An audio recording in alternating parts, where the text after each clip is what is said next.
Comment devenir l'homme que tout le monde respecte? Je vais d'abord te parler un peu de mon histoire parce que je ne suis pas quelqu'un inné dans le respect. Le respect, je l'ai provoqué. Je l'ai provoqué parce que le respect, c'est pas quelque chose où tu nais avec, c'est quelque chose qui se construit.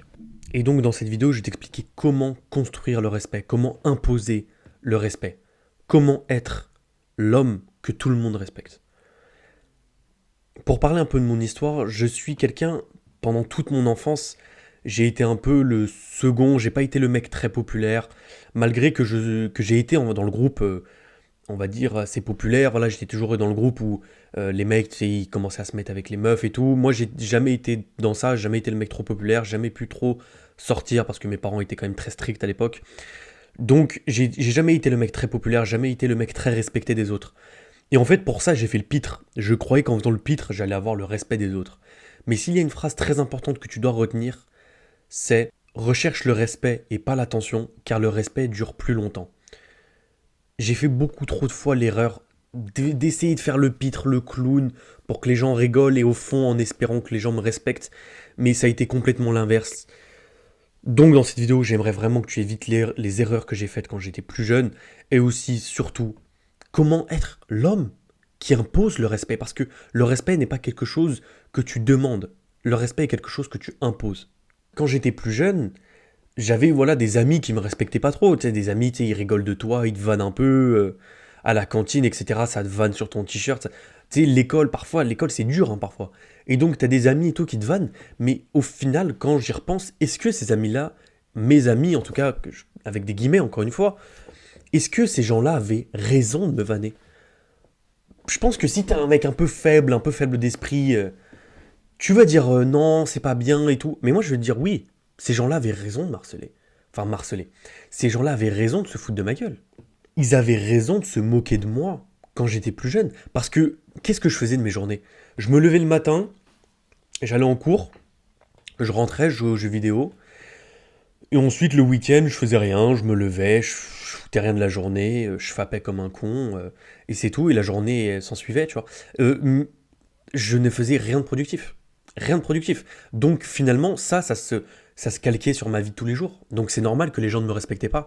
Tu peux pas vouloir imposer le respect aux autres alors que t'es qu'une énorme merde. Heureusement, je l'ai réalisé assez tôt, mais il y a beaucoup trop d'hommes qui agissent comme des putains de garçons. Tu es sûrement un homme qui agit comme un garçon. Alors que tu as 16, 17, 18 ans, tu dois être grand, tu dois être mature, tu dois faire des choses d'homme.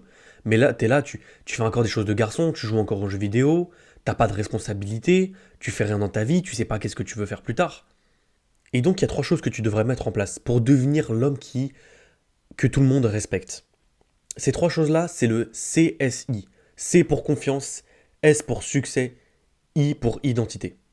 Et il faut que tu aies les trois dans la vie. Faut pas que en fait, c'est pas un conseil où tu prends un des trois ou tu t'en prends deux sur trois. Il faut que tu aies les trois sur trois. Il faut que tu aies ces choses-là, la confiance, le succès et l'identité, il faut que tu les aies en symbiose. Il faut vraiment que tu les aies en même temps et que tu les implémentes en même temps. Donc, premièrement, la confiance. La confiance n'est pas quelque chose qui se fait en claquant des doigts. Il y a beaucoup de gens, ils vont regarder une vidéo motivation d'Andrew Tate, une vidéo motivation, succès et tout, pour faire un business, etc. Ils vont avoir la motivation, ils vont se sentir confiants. Mais c'est pas du tout le cas. Tu ne deviens pas confiant en regardant des vidéos YouTube. Tu ne deviens pas confiant en écoutant les beaux paroles d'un mec ou d'un gros sur internet. Ça en vaut pour cette vidéo.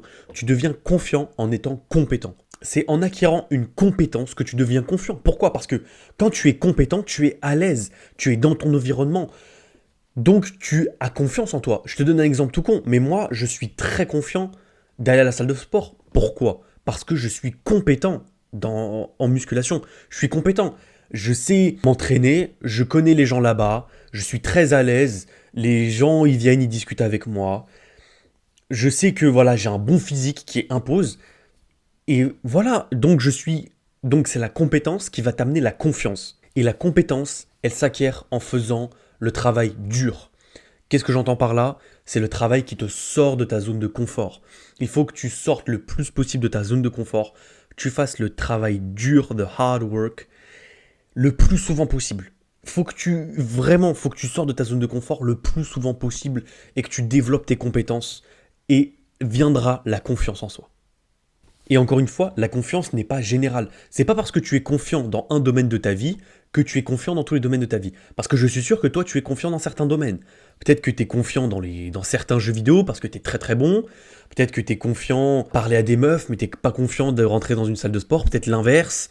Peut-être que tu es confiant, j'en sais rien, à la cantine par exemple. Peut-être que tu es confiant dans ton lycée, mais que tu n'es pas confiant ailleurs. La confiance n'est pas générale. Tu es confiant que dans certains aspects de la vie. Mais la confiance doit être développée dans le plus d'aspects possible. Il faut vraiment que tu développes tes compétences le plus possible. Il faut vraiment que tu sois compétent dans le plus de domaines possible pour être confiant dans le plus de domaines possible. Il faut que tu développes tes compétences pour parler aux femmes, pour aller à la salle de sport, dans les études. Il faut que tu aies confiance dans les endroits où tu n'as pas l'habitude d'y aller. Sors de ta zone de confort pour développer ces compétences-là. C'est pas parce que c'est bon, je suis confiant à la salle de sport que je suis quelqu'un que je vais être confiant à l'année dans toutes les circonstances. Absolument pas. Il faut que tu développes les compétences. Et toute la vie est une compétence. Quand je dis que la vie est une compétence, c'est que la vie, toi qui joues aux jeux vidéo, je vais te faire une analogie, hein, un peu une image figurée, c'est que la vie est un énorme jeu vidéo. Et donc, il y a des compétences que tu dois développer. Par exemple, parler aux femmes, ça cringe comme ça peut l'être, est une compétence. Aller à la salle de sport est une compétence. Pratiquer un sport de combat ou n'importe quel autre sport est une compétence. Travailler est une compétence. Plein d'aspects. YouTube, faire des vidéos est une compétence. Il faut que tu développes ces compétences-là. Une fois que tu es confiant, tu as le respect des autres. Et en parlant des autres, on va tout de suite attaquer le deuxième point du CSI, le S bien évidemment pour succès. Et par succès, j'entends victoire. Le succès, les victoires, c'est les aspects de ta vie où tu as battu ta compétition. Maintenant, je sais ce que tu vas me dire, mais moi je suis pas en compétition avec les autres, etc. Parce que tu es faible mentalement, parce qu'on vit dans un monde de non-compétition, où tout le monde doit être ami avec tout le monde doit accepter tout le monde. Ça, c'est des trucs de merde, c'est des trucs de sourasse. Nous, on fait pas ça. Il y a un aspect compétitif dans la vie. Il y a un aspect de compétition. Maintenant, tu peux me dire que c'est cringe et tout, et que c'est du masculinisme ou je sais pas quoi. Peut-être que t'as un petit coup, tu vois. Peut-être que t'as un tout petit coup de merde, skinny neck, tu vois, et que je peux prendre comme ça, que je peux t'effriter. Genre, je peux t'étrangler facilement à une main, genre. Tu vois, il y a des gens comme ça, ils vont dire non, je suis en compétition avec personne, moi-même, 1% meilleur chaque jour, etc. Non, c'est du bullshit. Ça, c'est des merdes, c'est des gens, ils vont pas loin. Bien sûr qu'il y a bien sûr qu'il y a de la compétition. Il y a de la compétition saine comme il y a de la compétition malsaine dans la vie. Mais la vie est une compétition. Ce que tu veux, je le veux forcément aussi. La meuf que tu vois, qui est bonne et tout, dans la salle de sport, qui est fraîche et tout, moi aussi je la veux, frérot. Le mec à côté de toi aussi, il la veut. Il y a une certaine compétition dans les aspects de la vie. Les belles voitures sont toutes quasiment en série limitée. Et des hommes qui veulent sûrement cette voiture-là, des Ferrari, il n'y en a pas 10 000 exemplaires. Il y en a quelques milliers, donc il faut se battre pour l'avoir. Il y a une compétition pour l'avoir. C'est ça, et ça c'est pour tout, pour tous les aspects de la vie. Pour l'argent, pour le succès, pour les femmes, pour le respect. C'est une compétition. Et il faut que tu battes ta compétition. Arrête d'être une merde, change ton mindset un peu. Et pour ça, cette image-là, tu dois prendre le respect. Le respect est quelque chose qui se prend. Limite, tu dois le voler aux autres, le respect. C'est quelque chose qui s'attrape et qui se prend et qui se garde pour soi, le respect. C'est pas quelque chose que, tu vois, tu tournes autour, le respect, c'est quelque chose que tu touches. Non, c'est quelque chose que tu prends. Je sais pas si tu comprends vraiment ma métaphore, mais le respect s'impose. Tu dois battre ta compétition. Prends un ou deux aspects de ta vie et essaye de battre au maximum ta concurrence. Que ça soit sur les études. Essaye d'être le meilleur de tous tes potes dans les études. Ça peut être la salle de sport. Essaye d'être le mec le plus musclé de ton groupe. Frérot, je te dis un truc. Crois-moi, avec ce physique-là, j'impose le respect dans mon groupe de potes. Il n'y a personne qui a ce physique-là. J'impose ce putain de respect. Prends un ou deux aspects de la vie où tu veux gagner. Où tu dis, ok, ces deux aspects-là, c'est des aspects qui me tiennent vraiment à cœur. C'est des aspects où je sens que je peux aller loin. J'ai envie d'être le meilleur. Pas d'être le numéro 2, d'être le meilleur possible, d'être le numéro 1 s'il le faut. Donc, prends des aspects de la vie qui te tiennent à cœur et essaye de battre ta compétition. C'est pas obligé d'être en compétition malsaine où tu mets des bâtons dans les roues, etc. Mais n'hésite pas à te comparer aux autres. N'hésite pas à t'élever par rapport aux autres, à te comparer à la personne qui est au-dessus de toi pour essayer de rattraper les wagons en retard et d'essayer de le battre. C'est comme ça. Et enfin, troisième point, l'identité. L'identité. L'identité, c'est quasiment le plus important. J'aurais dû le mettre limite en premier, mais CSI, ça sonne bien, c'est assez simple à retenir. Donc, l'identité, pourquoi c'est important? L'identité, c'est comment tu te vois. Quelle est ton image de toi-même? Que tu te renvoies de toi-même. Quand tu te regardes dans le miroir, qu'est-ce que tu vois? Est-ce que tu vois une merde? Est-ce que tu vois un gamer accro aux jeux vidéo? Ou est-ce que tu vois un homme ambitieux, talentueux, qui va à la salle de sport, qui s'entretient, et qui, dans un futur plus ou moins proche, sera un putain de Tchad, sera vraiment le top 1% des hommes. Tu dois avoir une identité avant d'agir. Tu dois avoir cette identité de gagnant avant de gagner. Tu dois avoir cette attitude, ce comportement, cette identité d'athlète alors que tu as tes débutants dans le fitness ou tes débutants en musculation ou quoi que ce soit. Quand j'ai commencé la musculation, je me rappelle très bien en 2022,